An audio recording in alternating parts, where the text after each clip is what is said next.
all who are visitors with us for this Bible study, and to all who join us on live webcast. Our preacher this evening is our pastor, Dr. Peter Masters. Following the close of this Bible study, we hope you will all stay for fellowship and refreshments. Recording of this evening ministry will be available. Our magazine Sword and Trowel can be obtained, and our bookshop will be open. Other audio video recordings of recent ministry are available. And last Sunday's ministry with the gospel message from Isaiah chapter 1 to titled The Fall of Man.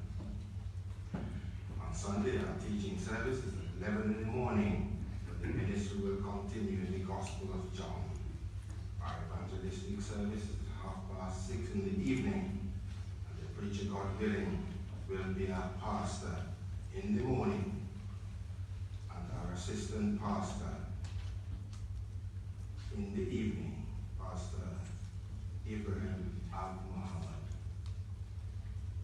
A couple of additional notices.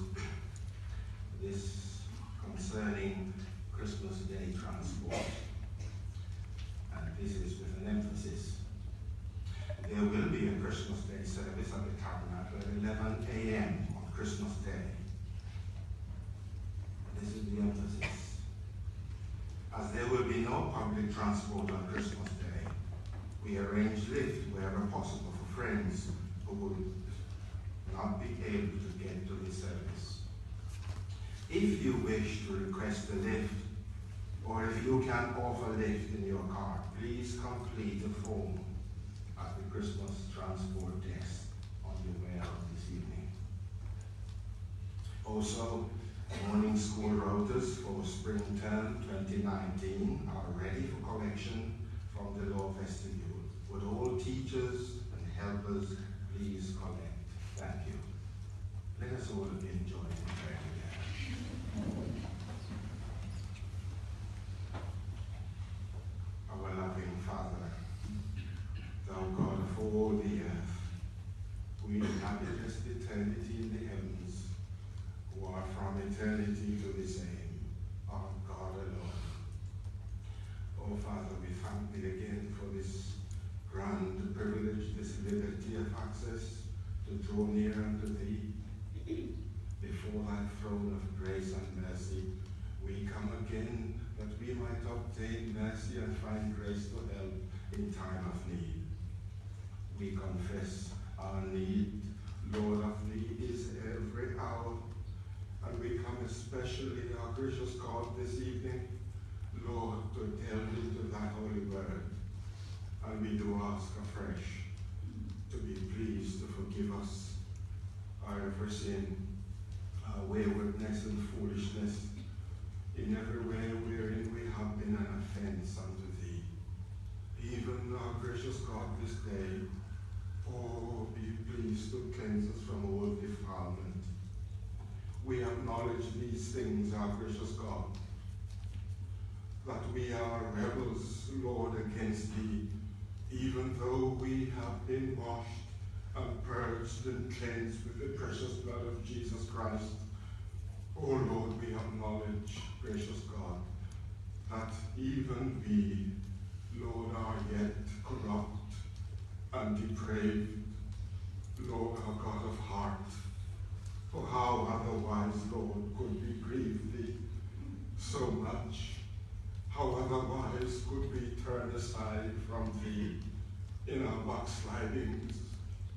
O Lord our God, we ask anew then that it may please thee to purge us, even with hyssop. For, O Lord our God, we thank thee for the blood of Jesus Christ our Savior, which cleanses us from all sin and goes on cleansing us from sin. Oh Father, we come again, Lord our God, having this great privilege to turn aside from those things which have occupied our minds today. And we come to hear anew and afresh, Lord our God, new things from thy holy word. Oh, ever be pleased by thy Spirit to come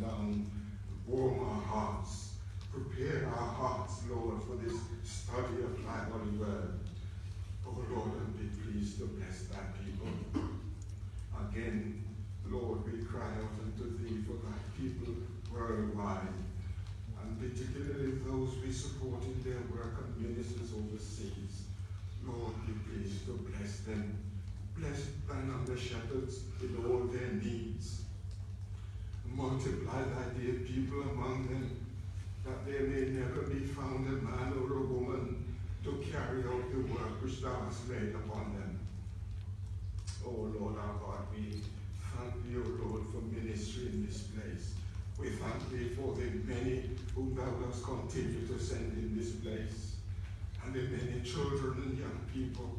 Lord, we are ever grateful, and we pray that thou be pleased so to make us equipped. Gracious God, in all our ways, in all our exploit, in the gospel, that Christ Jesus our Savior may be lifted up. Lord, look upon us. O Lord our God, bless thine under shepherds in this place. O Lord our God, and give him our dear pastor health and strength to continue this great work, O Lord, and our assistant pastor also. Lord, we look to thee with heartfelt longing that we might be a blessed people. Lord, as we come now to open thy holy word, come down by thy Spirit and prepare our hearts, for we are deeply grateful.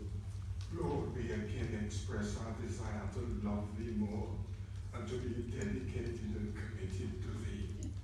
Lord, we look to thee in all these things in our Savior's name. Amen. Amen.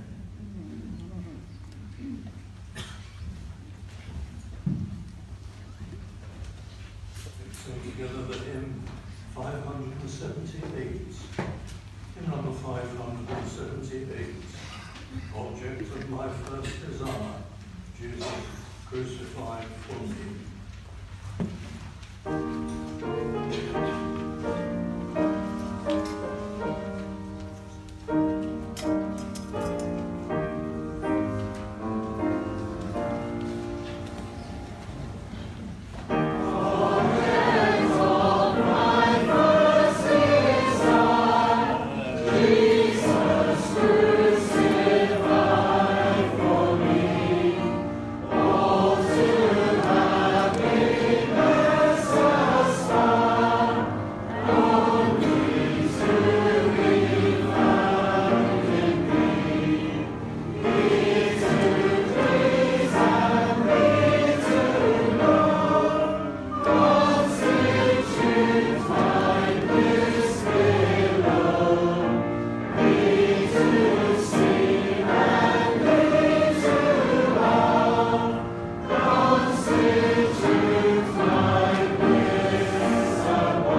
Eat so much as is sufficient for thee, lest thou be filled therewith and vomited.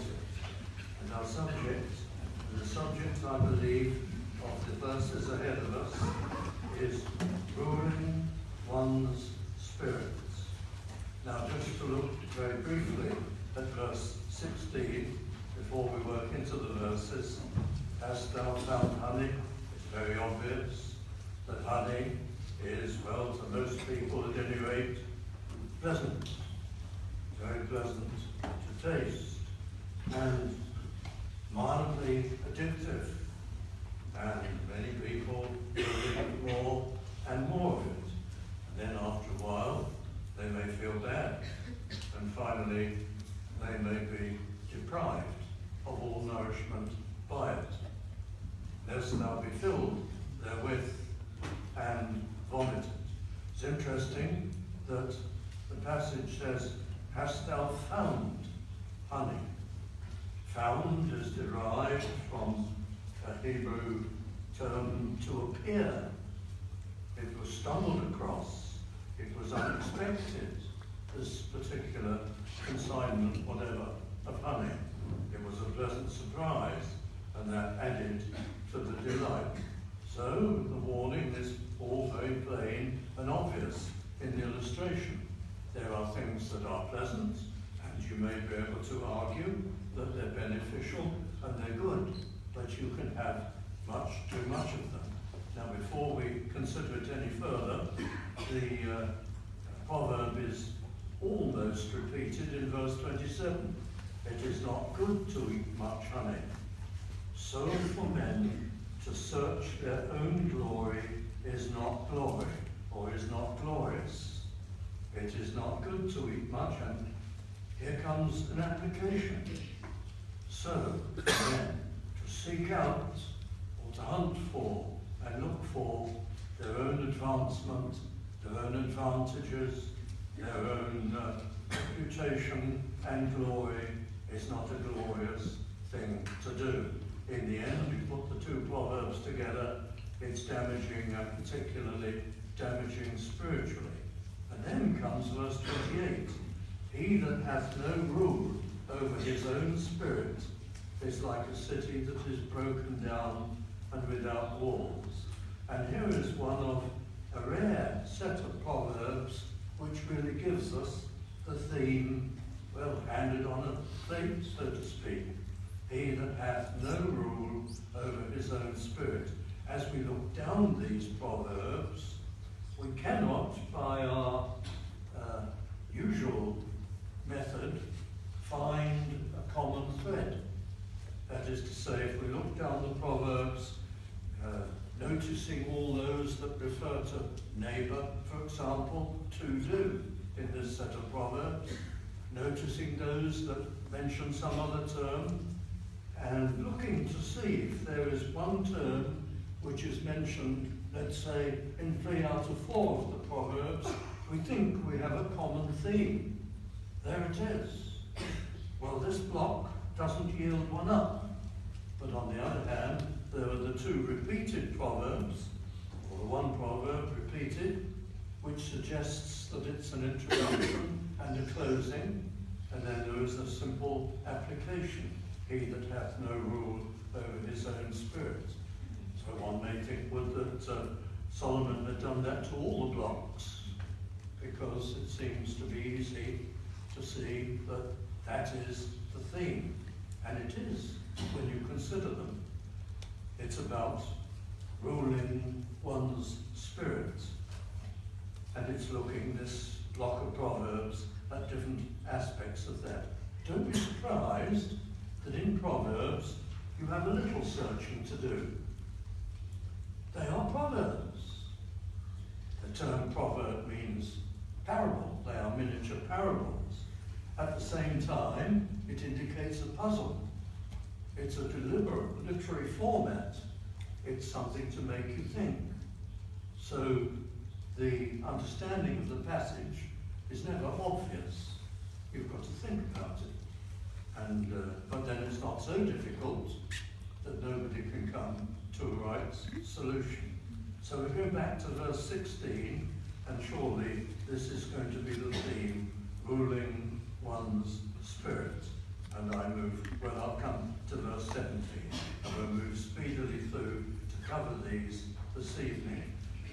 Withdraw thy foot from thy neighbour's house, lest he be weary of thee, and so hate thee. And that's pretty straightforward. And you can see that if you spend too much time with another person or in another person's house, you're going to outstay your welcome. And this is about consideration for others.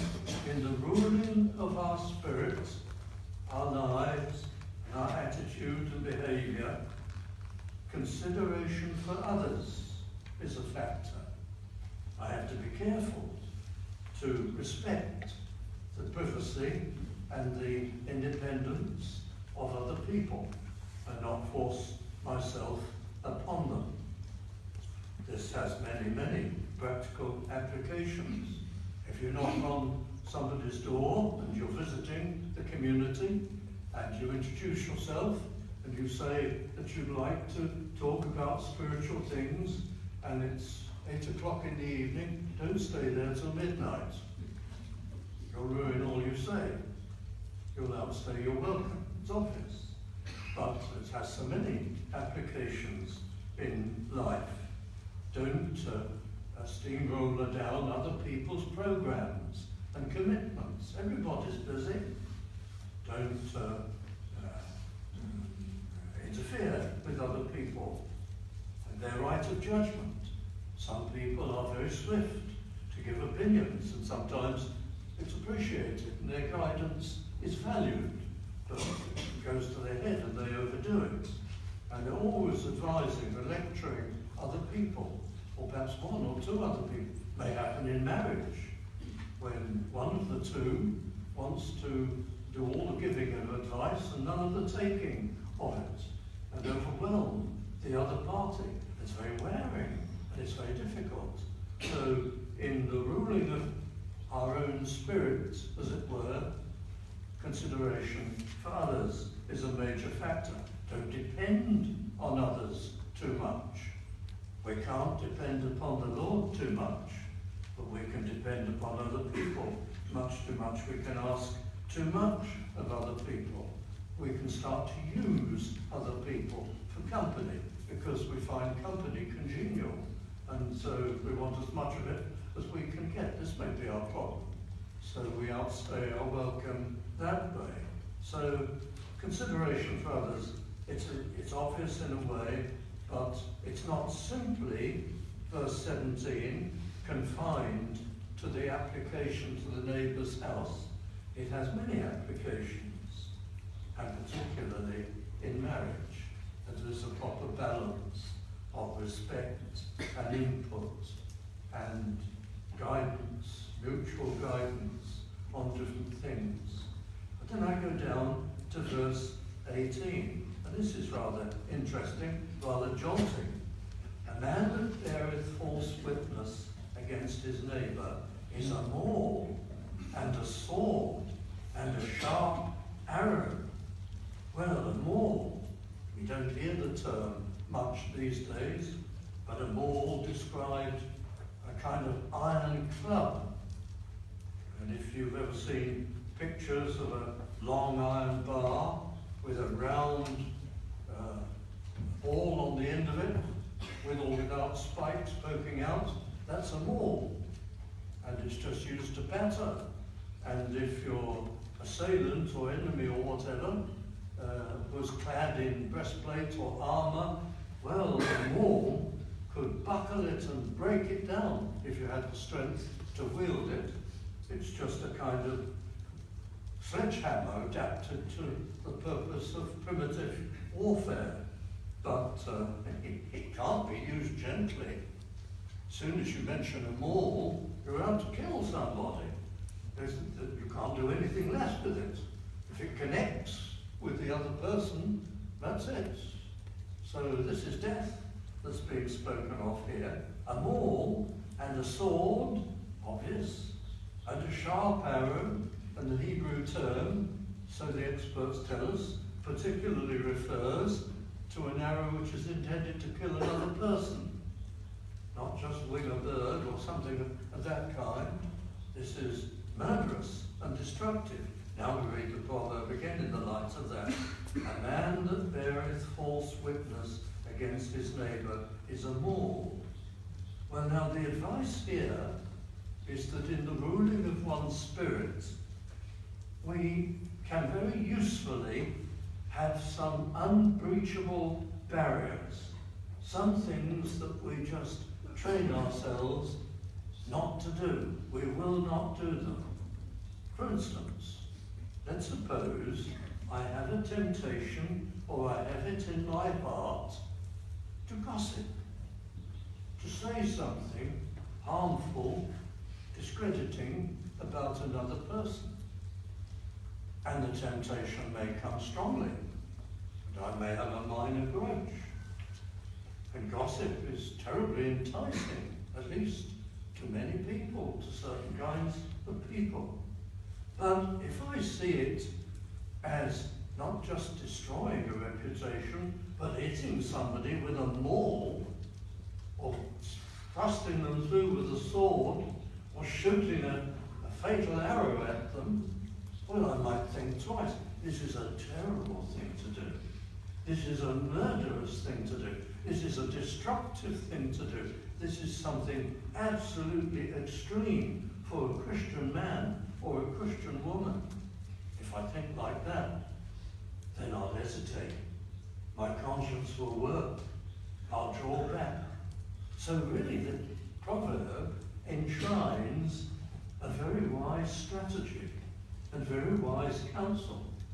Do I want to stop myself, train myself, strengthen myself against some sin? See it in these stark terms. This is a murderous and a terrible thing to do. And I destroy the other person, and I destroy my own blessedness and instrumentality.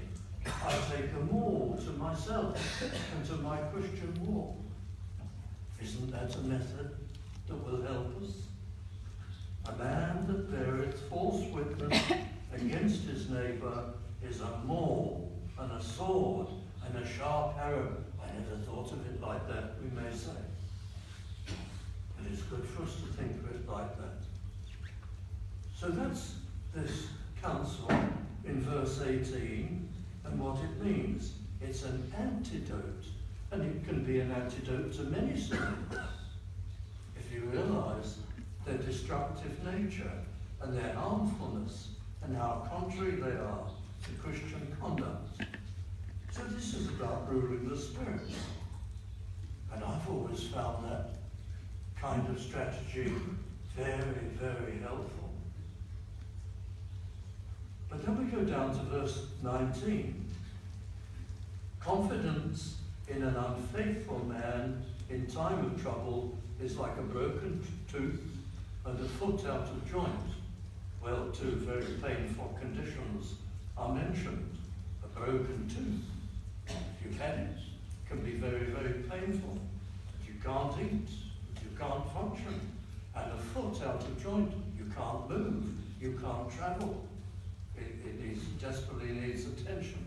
Confidence in an unfaithful man. Well, again, you could apply this to marriage if you wish.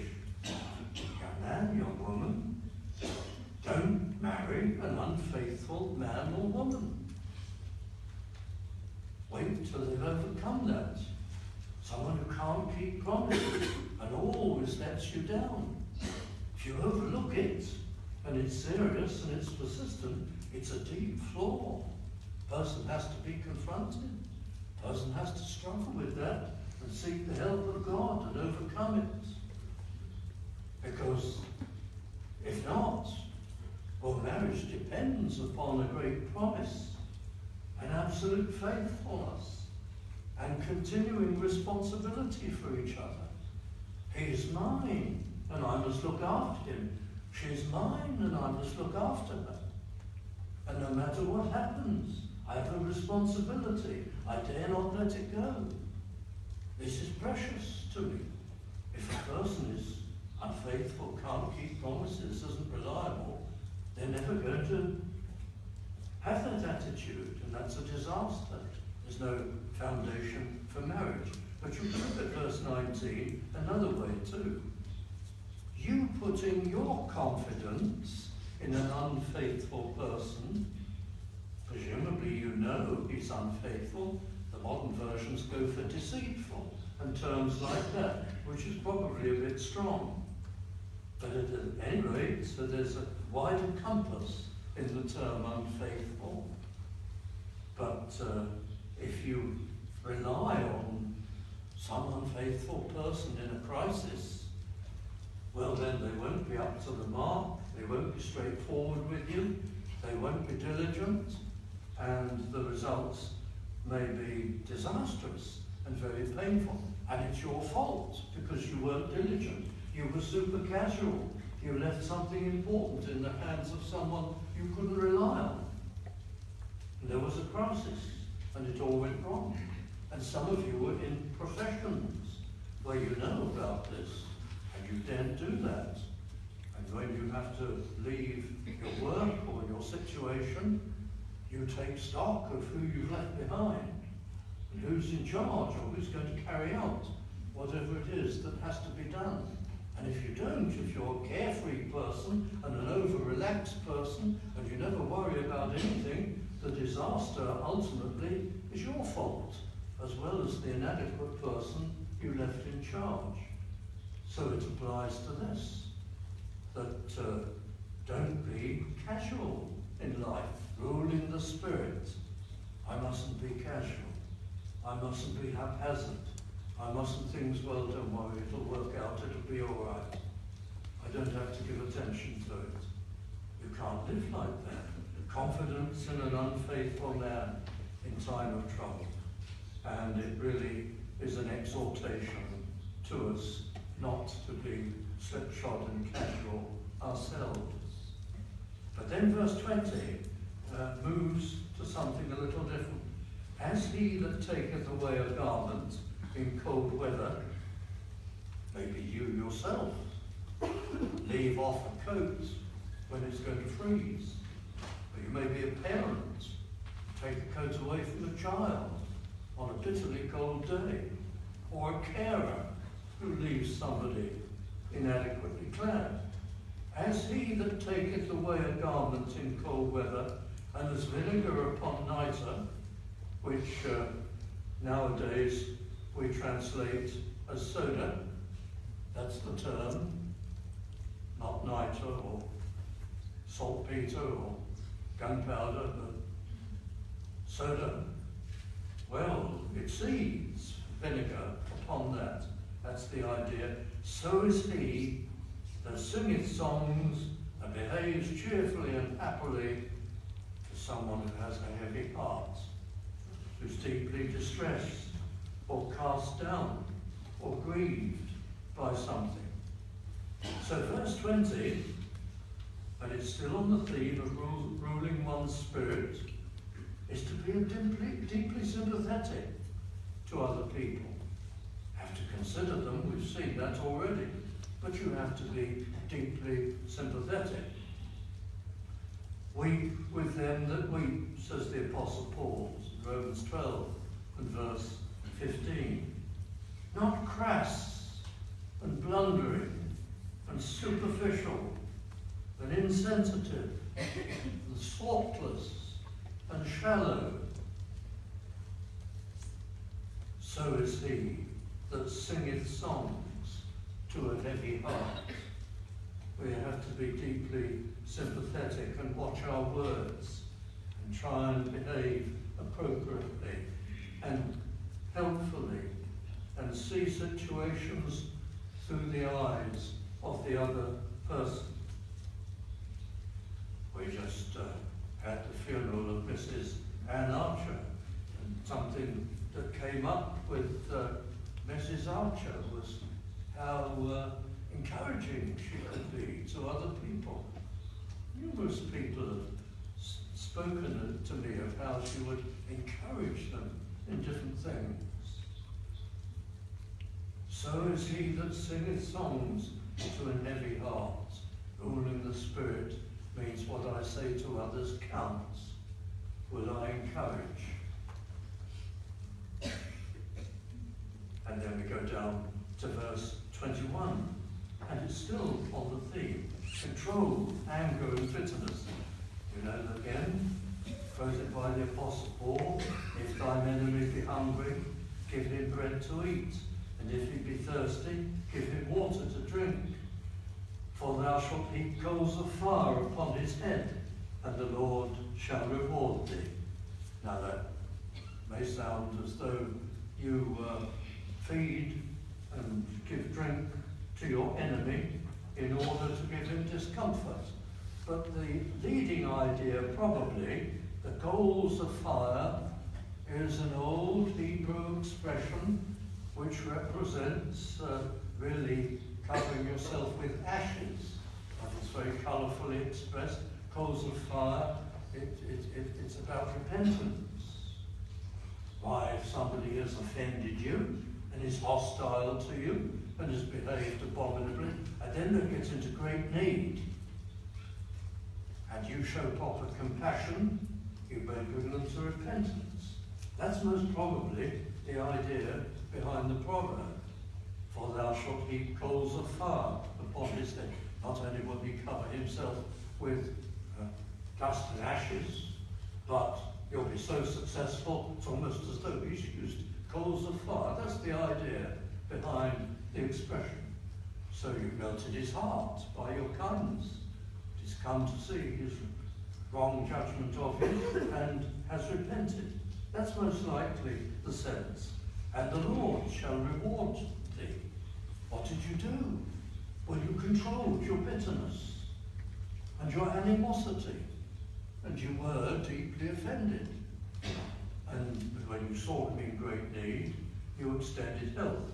So it's an aspect of ruling your spirit. You did what was right and put to one side your natural feelings about the other person. But there's a caution which runs in the opposite direction in a later verse, which we'll come to. But I go down to verse 23. The north wind driveth away rain. The margin offers you the exact opposite translation. And it is a little puzzling which is which. But I'm told that certainly in that part of the world it would be the north wind that drives away rain. Either way, it doesn't really matter. The sense of the proverb is just as surely as a certain kind of wind will always guarantee a certain outcome, so doth an angry countenance drive away a backbiting tongue. The modern translations tend to turn this completely around the other way. I won't go into that at length, but I think they're mistaken. However, here it is, just as certain weather conditions have inevitable consequences, so doth an angry countenance drive away a backbiting tongue. And here is the rule of your spirit, and it means this: show disapproval at sin. Indicate your disapproval. Have the courage to do that. So again, let's come back, because it's easy, to gossip. Backbiting is mentioned here. Somebody comes and offers you a morsel of damaging gossip. Let your face show that you disapprove. And this is unacceptable. And they realise they've put a big foot wrong. And stop. As the north wind driveth away rain, or whichever is the right way round, so doth an angry countenance a backbiting tongue. Show disapproval. We have a duty. If we don't show disapproval, then presumably we're showing approval. And by showing approval, and people don't think about this as much as they ought to, by showing approval, you have become a partaker in the other person's sin. You have become co-responsible before God. That's the teaching of the Scripture for that sin, because you did not distance yourself from it.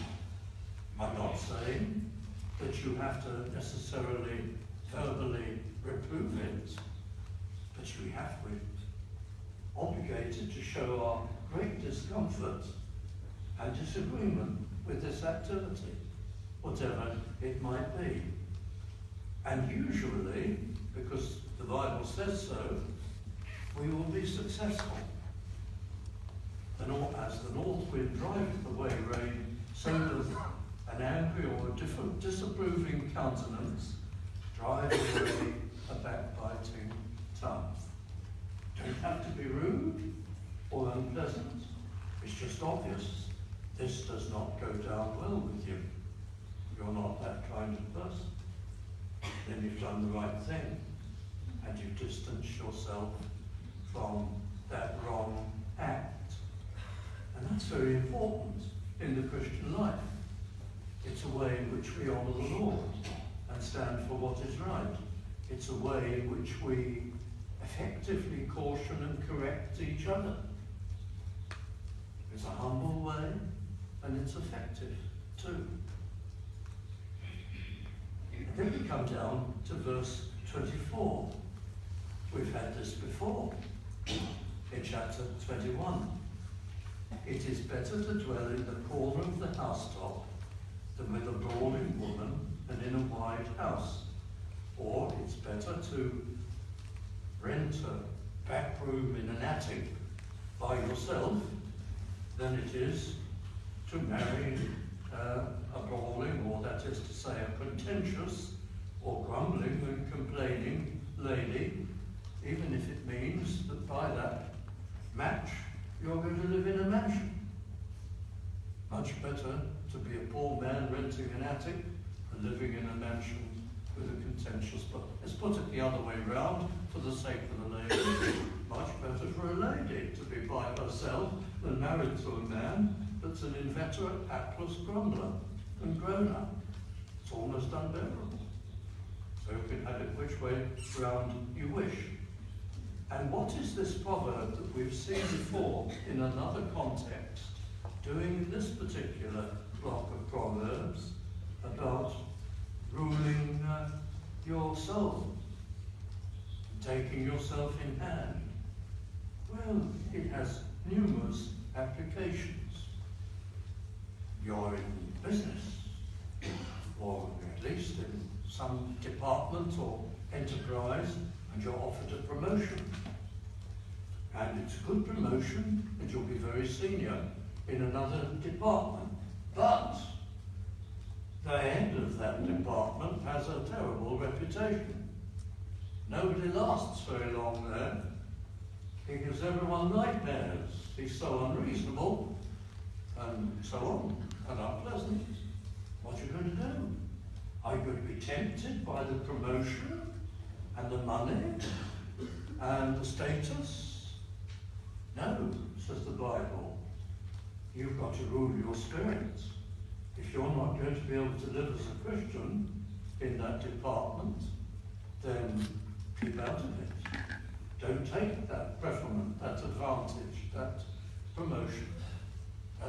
This is about ruling your spirit. Stay where you can live and function and witness best as a Christian. Now, everywhere has difficulties. I'm aware of that. Everywhere has problems. But don't ask for trouble. Don't stay, if you have a choice, where you can't really function as a believer. That's what it amounts to. You can apply in churches. I've been reading a book that is letters of Baptist ministers to each other in a particular period.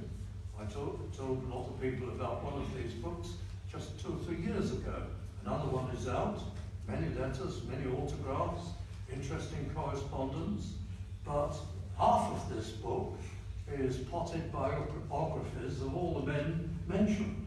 Amazing that the compiler found out so much about them all, but he did. And as you read these, quite interesting and instructive, you suddenly discover there were some churches that were trouble.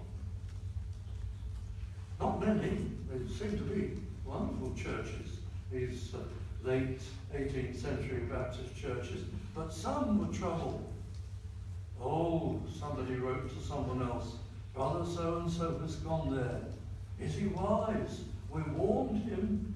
Everybody leaves broken after a time. That's a smallish church, but they seem to have 5 or 6 powerful personalities who are against everything under the sun. Born grumblers, and so on. Well, it's a testimony that there seem to be so few of these churches in the group, but there were some. When I saw this proverb again, I thought, well, it would apply. Leave them well alone. There's a very sick church or two around where there are some personalities who are afflicted with this spirit of contention, and there'll be no blessing there. It is better to dwell in the corner of the housetop than with a brawling woman in a wide house. Don't go into that situation. Just as I said earlier, don't marry somebody who can't keep promises, who is unfaithful. Don't marry somebody who's a grumbler. And wait till they get over it, if they can. Because otherwise, it could be lifelong and be very, very hard. So, we've got to have the liberty to rule our own spirit. Now I'm going to put verse 26 before verse 25, because it enables me to end then on a positive note, and I hope King Solomon won't mind.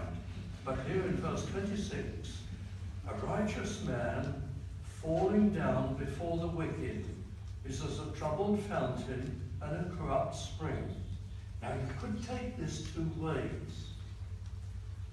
A righteous man who succumbs to the wickedness of the wicked. In other words, he allows himself to be subverted by them and to be brought down to their conduct and plans. Well, there's double trouble now, because he had a good reputation. And so he's willing to let the side down and discredit the gospel. But the other way of looking at it, which our King James translators obviously favour, the way they've cast this, is this. A righteous man falling down before the wicked in the sense of kowtowing to them, not doing what they do, but showing them excessive courtesy and affection and approval, is as a troubled fountain and a corrupt spring. He's sending a disastrous message. Let me give a simple illustration. Supposing somebody behaves badly in church, and we've had this, and I must say rarely, but it happens in every community of fallen people. Let's suppose that we have somebody who really behaves abominably, and they've lied, and they've acted terribly proudly, and they've caused great upset and unhappiness, and they've been very, very sinful. And let's say they've stalked off, or left us behind, and insulted us at every opportunity. And then, because such people can be incredibly brazen, one day they come back and pay us a visit. And good people who didn't share their behaviour, let's say, throw their arms around them and kiss them and almost weep over them. How lovely to see you. How wonderful you're here. That's what this proverb is about. A righteous man falling down before the wicked is as a troubled fountain and a corrupt spring. What's he or she said to that evildoer? Oh, you're all right, really. We love you. We endorse everything you ever did and said. We think you're fine. We agree with you. If only we had the courage to take the wonderful stand against this wicked church that you took. We endorse you and we love you. Well, that's terrible. That's encouraging them. It's making yourself a participant in their sin. What should have happened is courteous, yes, but rather reserved. We want to see how you behave. Rather reserved and polite, not endorsement and love and affection. That's all misplaced. And there are many applications of this. I have in mind a church not very far from here, into South London, and they had exactly this problem. They had a group of people who wanted to turn it into a completely contemporary church. And they caused lots of trouble, and then off they went. This is just a few years ago. And when they returned, with a wicked plan, when they returned, tragically, the people who suffered, these folk, received them back with open arms.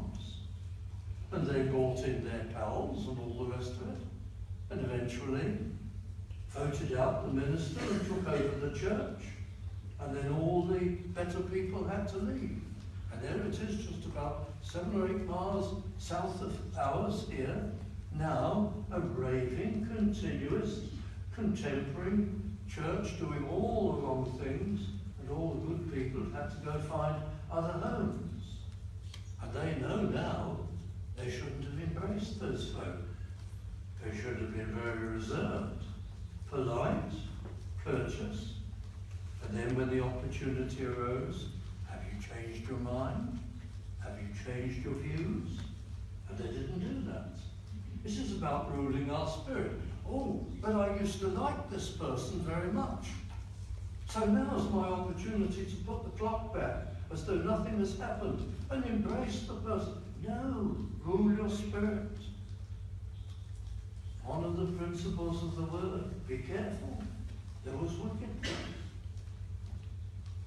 So that's what this is about. A righteous man. I'm sure the King James Version have got the right end of the stick. Falling down before the wicked is as a troubled fountain and a corrupt spring, as an utterly wrong message pours forth. And that takes me back to verse 25 with apologies to Solomon. As cold waters to a thirsty soul, this will be our conclusion, so is good news from a far country. Now that text is used a lot. If we get a wonderfully encouraging missionary letter, we might refer to this text. As cold waters to a thirsty soul. Is that what Solomon had in mind? Not exactly. It's right on the theme, ruling your spirits. This is what it means. It's a wonderful proverb, but this is the meaning. You are a thirsty soul.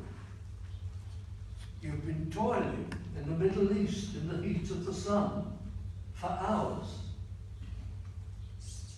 And now, somebody's drawn from a deep well, refreshment, and it's cold water. And it's so pleasant, and it's so refreshing. That's a picture of life.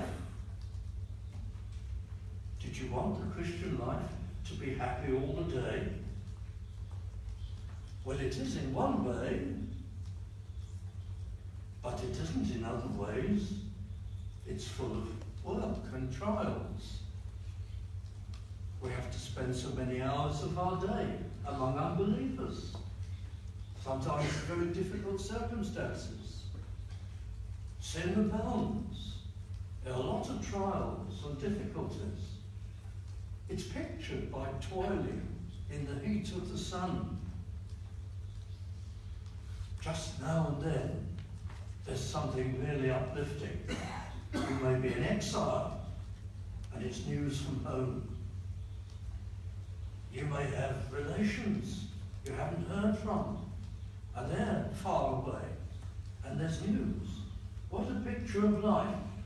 The real moments of tremendous uplift and joy are scattered like jewels along a pathway that is on the whole quite difficult. We're always happy in the Lord, I hope, but it's mostly difficult with just these uplifting moments. If you don't open your letters, you won't get any of them. Somebody comes up a message from you for a far country. I'm too busy toiling. I haven't got time. But that would be foolish, because that's what makes life.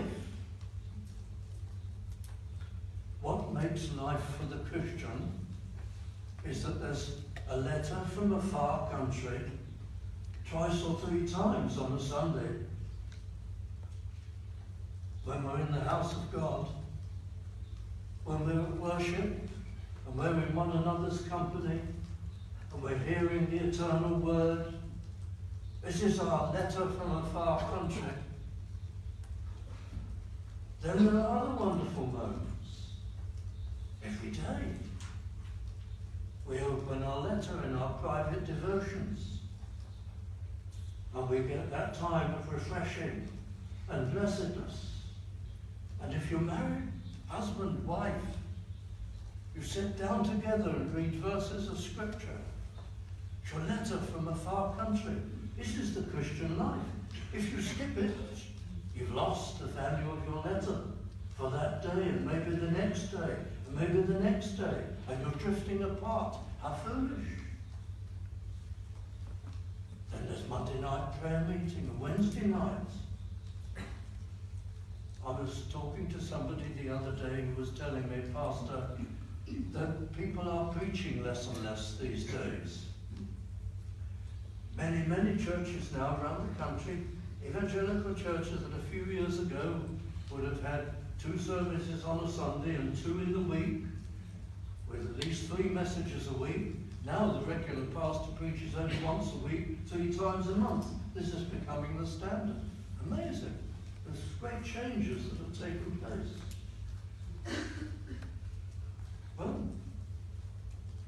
if you're not at services, if you're not at Bible study, if you're never turning out when you could, if you're never reading the Scriptures, if you're skipping devotions, this is how the Lord blesses us.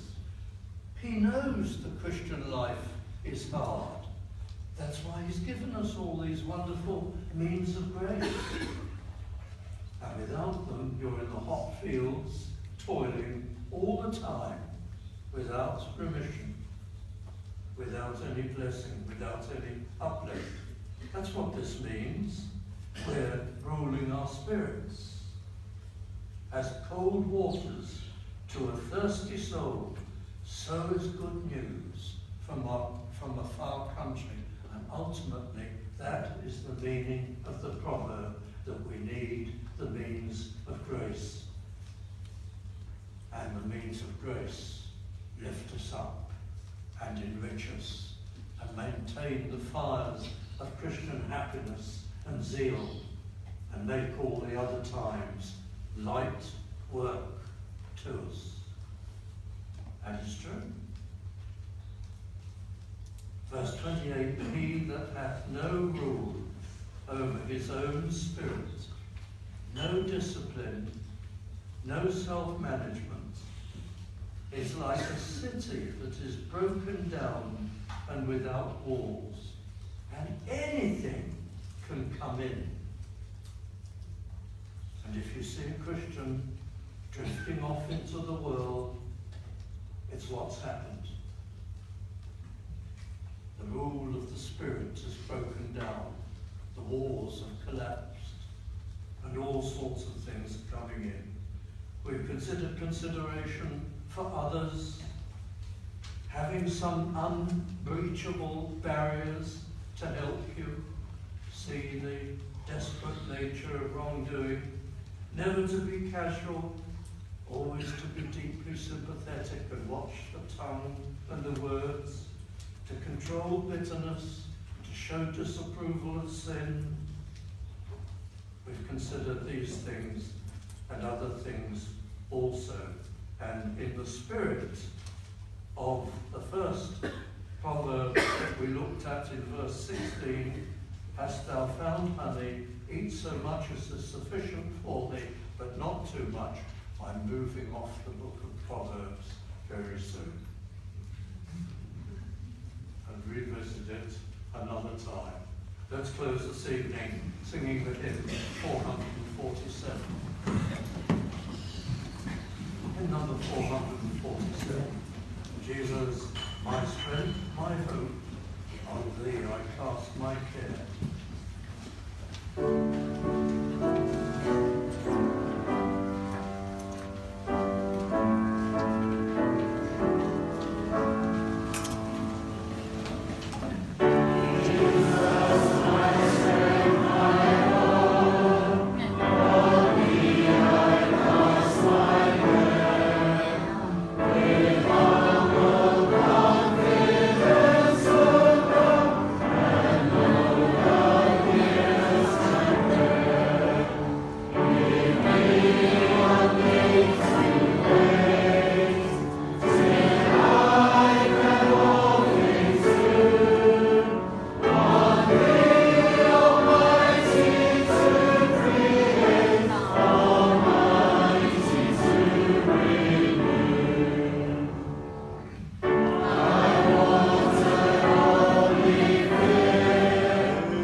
Represent thee better.